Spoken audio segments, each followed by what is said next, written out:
Selamat datang di channelku Kukuh Kurniawan. Jadi di sini aku mau bagi informasi soal apapun yang aku tahu dan mudah-mudahan bermanfaat untuk kamu semua. Jadi di video kali ini aku akan ngebahas dari mana sih Google dapat untung. Jadi tonton videonya berikut ini.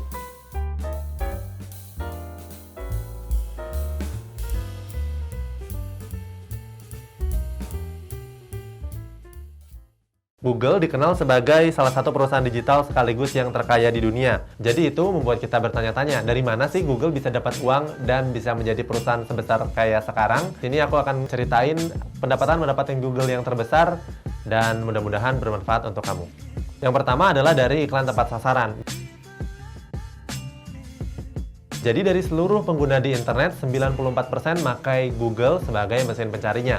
Jadi siapapun yang mencari sesuatu, baik itu soal pendidikan atau mencari hal-hal yang iseng, hampir sebagian besar memakai Google. Bahkan kalau kita mencari pakai kompetitor dari Google seperti Bing ataupun Yahoo, rasanya aneh dan rasanya pengen cepat-cepat kembali ke Google. Jadi lewat integrasinya, Google tuh bisa tahu apa yang kita suka dan apa yang penggunanya suka untuk dikasih tahu ke pengiklan kalau orang-orang ini nih yang cocok untuk kamu pasangin iklan. Jadi makanya kadang-kadang kita ngerasa iklan kita tuh sangat personal buat kita. Untuk kita yang lagi suka nyari hotel misalnya untuk kita berpergian ke luar kota, nanti dalam beberapa waktu ke depan ada iklan-iklan hotel yang muncul. Lini ini disebut sebagai Google Ads. Jadi kita adalah orang yang nantinya akan mendapatkan iklan dan kita adalah target pasar dari pengiklan. Nah, pengiklan itu kenapa butuh Google? Karena mereka ingin memasarkan produknya supaya produknya dibeli kan. Jadi mereka butuh Google sebagai perantara di antara mereka. Sebenarnya ini bukan hal yang baru di dunia media. Dulu kita mendapatkan iklan di koran dan juga bisa dapat di TV. Tapi sekarang dari Google lewat Google Search Engine-nya ataupun dari YouTube, kita bisa menerima iklan yang sesuai dengan kita, bahkan lebih personal daripada di TV pada umumnya. Nah, yang kedua, sumber pendapatan Google adalah dari freemium. Jadi freemium itu adalah gabungan dari free dan premium. Nah, jadi kita diminta untuk membayar sebagian dari pendapatan kita untuk mendapatkan layanan Google secara lebih baik.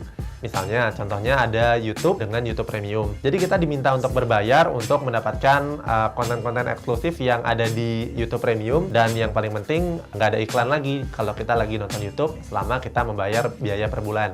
Nah, angka itu menggantikan iklan yang muncul di video-video yang kita tonton. Tentunya ini menguntungkan bagi orang-orang yang nggak suka nonton iklan, tapi mendingan aku bayar aja deh daripada dapetin iklan yang harus di-skip setiap kali aku nonton. Selain dari YouTube Premium, juga ada dari paket langganan Google One. Jadi Google One ini terdiri dari Google Drive, terus Google Photo, yang nantinya membuat kita mendapatkan space yang lebih banyak. Apa bedanya dengan yang gratis? Nah, sebenarnya sama aja kecuali dari kapasitas penyimpanan yang lebih banyak. Contohnya untuk pengguna gratis cuma dikasih batas sekitar 15 GB untuk akses Gmail, Google Photo, dan Google Drive.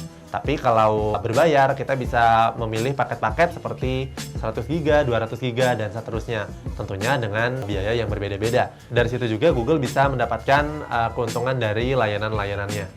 Yang ketiga adalah perangkat-perangkat keras yang mereka jual. Jadi sejak tahun 2010, Google kerjasama dengan produsen-produsen smartphone untuk membuat Google Pixel. Jadi ini adalah ponsel Android yang pure dari Google dan didukung langsung oleh Google. Bedanya dengan ponsel-ponsel Android pada umumnya, Android biasanya harus dikembangkan lagi oleh masing-masing merek.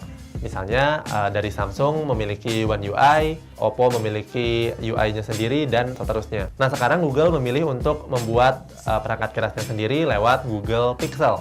Jadi Google Pixel memang langsung dibuat oleh Google supaya mereka bisa lebih bebas untuk menentukan apapun prosesor dan spesifikasi teknis yang mereka inginkan.